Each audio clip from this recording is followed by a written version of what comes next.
मैं नमाज पढ़ रहा था ईशा की, मैंने लेट पढ़ी उस रात को। उसके बाद मेरी बेगम ने मुझे आवाज दी, उन्होंने मुझे कहा कि ये अरशद भाई किधर है, पता है आपको? मैंने कहा क्यों, क्या हुआ? कहती है अरशद भाई ठीक है। ये मेरी बेगम ने मुझे पूछा, वो ट्विटर पे देख रही थी। उसने मुझे पूछा कि अरशद भाई ठीक है? मैंने कहा बिल्कुल ठीक है, अल्लाह का शुक्र है। तो ये अदील राजा क्या लिख रहा है? सबसे पहले उसने ट्वीट किया था। मैंने जैसे ही उसका वो ट्वीट अपने मोबाइल में निकाल के पढ़ा तो मुझे एकदम, मेरा जो पहला रिएक्शन था वो ये था, पागल हो गया। मैंने कहा नशे में? ये मेरे मुंह से निकला सीधा। उसके बाद फिर मैंने मेहर बुखारी का ट्वीट वहीं पे पढ़ा। मैंने फोन किया तो वो उनकी आवाज में रोने वाला अंदाज। जिन लोगों ने उनके लिए ये जमीन तंग की, जिन्होंने उनके लिए यूएई की जमीन तंग की, जिन्होंने उनके लिए कीनिया में रहना महाल कर दिया, वहां पे भी वो चुप कर रहते थे, उनको पता था कि उनको मारा जा सकता है, वो बार बार कहते थे, वही लोग हैं इसके पीछे। मैंने कान से लगाया तो मुझे इमरान बेटा बात कर रहा है। वो मेरे से पूछ रही है फोन के ऊपर, मुझे बता पूरी बात। तो मैंने कहा माँ जी वो आपको पता है कोई अच्छी खबर नहीं है बेटा, मैं इतनी मजबूत हूं कि मैं तुम्हारी पूरी बात सुन सकूं। किधर है? मैंने कहा माँ जी मैं घर हूं, लाहौर में आ रहा हूं, तू जल्दी घर आ जा जल्दी, और मुझे बता ये अरशद को वापस आने देंगे? इस जो माँ जी का ये जुमला था ना, मुझे बड़ी तकलीफ हुई इस बात से कि एक माँ ये सोच रही है कि मेरे बेटी के मैयत को वापस आने देंगे या नहीं आने देंगे। यानी DGISI ने और DGISPR ने अरशद भाई का नमाज जनाजा होने का भी इंतजार नहीं किया। भाई आपको इतनी किस बात की जल्दी थी? आपने अगर इमरान खान के खिलाफ प्रेस कॉन्फ्रेंस करनी थी तो आप अरशद भाई के नमाज जनाजा के बाद कर लेते। हमारे सहाफियों ने अरशद भाई की लाश से खेलने की कोशिश की है, लेकिन जिनके कहने पर खेलने की कोशिश की है ना, वो बहुत ताकतवर लोग हैं, वो किसी के लिए भी जमीन तंग कर देते हैं। अब सारे के सारे तो ऐसे नहीं होते ना कि हालात का मुकाबला करें। अरशद शरीफ तो फिर एक ही होता है, सारे तो नहीं हो सकते जो टक्कर दें। अब मैंने कोई बहुत अच्छा इंप्रेशन नहीं लिया था पहली मुलाकात में। मुझे लगा कि खुश्क आदमी है, सिर्फ खबरों में रहने वाला।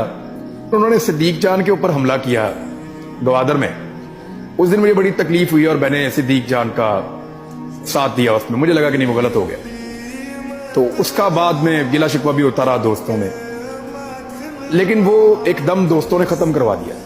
जब ये रिजीम चेंज ऑपरेशन का मामला शुरू हुआ तो पहली दफा हम लोग जब मिले तो थोड़ी सी अपनायत बढ़ती गई। हम उन आखिरी 7 लोगों में से जिनको वजीर आजम हाउस में हम लोग आखिरी दिन उस रात को मौजूद थे। लेकिन एक वाकया मुझे हमेशा वो याद रहेगा। मैंने इन्हें कहा सब आपस में बैठे हुए एक वादा कर लेते हैं। समी इब्राहिम से, डॉक्टर मोहित पीरजादा थे, सिद्दीक जान थे, अरशद भाई थे, मैं था। मैंने कहा एक वादा तो आपस में कर लें सारे लोग, हम में से कोई भी पकड़ा जाएगा ना तो बाकी सारे उतना ही शोर मचाएंगे जितना अपने लिए कोई मचाता है। यानी उसको ऐसे ही फील करेंगे जैसे मैं खुद पकड़ा गया हूं, तो ताकि जो पकड़ा गया है उसके लिए आवाज उठती रहे। इस पे सबने मुझे ओके किया। मैं इन सबका बड़ा मशकूर हूं कि इन्होंने वादा पूरा किया सबने। अरशद भाई उस पर ज्यादा बोले नहीं। जब मैं वहां से निकलने लगा ना तो मुझे यहां से बाजू से पकड़ा, यहां पे अरशद भाई। पहली दफा मुझे लगा कि वो थोड़ा सख्ती से मेरे साथ बात किया जिंदगी में। उस सख्ती के साथ अपनायत भी थी। मुझे पकड़ा, कहते देख भाई मुझे पता है जो तेरे दिमाग में चल रहा है, तू बाज आ जा। हम सबसे अच्छे कपड़े पहनता था, पॉलिश वाले जूते पहनता। कभी मैंने उसको उजड़ा पुजड़ा नहीं देखा। कभी मैंने उसको इस हालत में नहीं देखा कि आप कहें कि यार अरशद भाई आज तैयार होकर नहीं आए। हम सबसे नफीस आदमी जंगल में पड़ा हुआ था। क्यों? मैं वही कहूंगा जो मेरे दिल में आएगा, मैं वही कहूंगा जो मुझे ठीक लगता है। तुम मेरी जुबान को बंद नहीं कर सकते, तुम मेरी सोच को कैद नहीं कर सकते, तुम मेरे दिमाग पे कब्जा नहीं कर सकते, तुम मेरे ऊपर रूल नहीं कर सकते। मैं गुलाम नहीं हूं। जंगल में पड़ा रहूंगा, बेबस पड़ा रहूंगा, एक ही शर्ट के अंदर बार बार वीलॉग्स करूंगा, हार नहीं मानूंगा। वो आजाद गया था, वो आजाद वापस आया। उन्होंने बताया कि अरशद भाई ने टिकटॉक चलाना सीखा मेरी गिरफ्तारी के दौरान, पहली रात में, और उस पर वीडियो बनाना सीखा। उसी रात में वो लगे रहे सीखते रहे उसको, और फिर वो टिकटॉक पे वीडियो बनाकर डालते थे मेरी। और जब भाभी ने पूछा कि ये आप क्या कर रहे हो, उसने कहा ये बड़ा जबरदस्त मीडियम है, यूथ के अंदर ज्यादा पैगाम जाता है इसका। यानी वो जो बहुत सारी वीडियोस वायरल चल रही हैं सोशल मीडिया पे, वो अरशद भाई ने बनाई हुई हैं रातों को जाग जाग के। फिर जब मई में हमारे ऊपर FIR होना शुरू हो गई, सबसे पहली जो FIR निकली वो अरशद भाई के ऊपर निकली, फिर साबिर भाई के ऊपर निकली।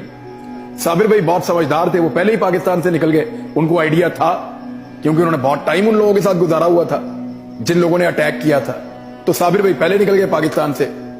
अरशद भाई डटे रहे। उन्होंने मुझे, अरशद भाई ने एक दिन कहा जून में, मुझे पता है तेरे दिमाग में क्या चल रहा है। फिर मुझे वो गले भी मिले उस दिन, जब हम एक दूसरे को छोड़ रहे थे तो मुझे गले मिले, और गले मिलते हुए मेरे कान में उन्होंने कहा कि देख ये मारेंगे।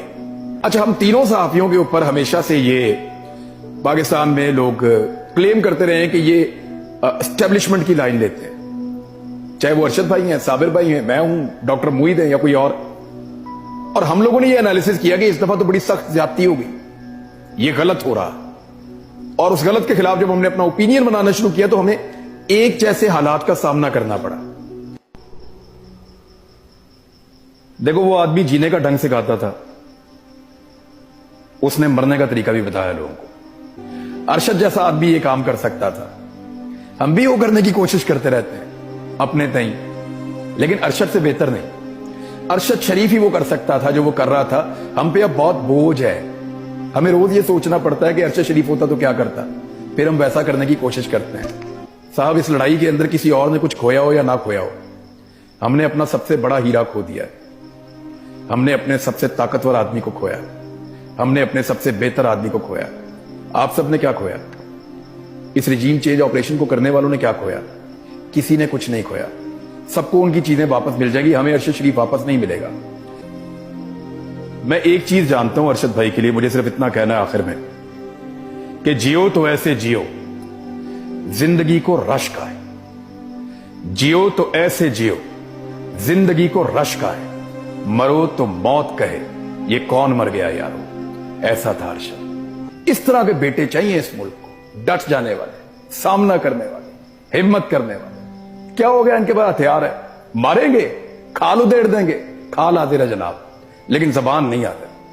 खाल हाजिर है, जबान हाजिर नहीं है।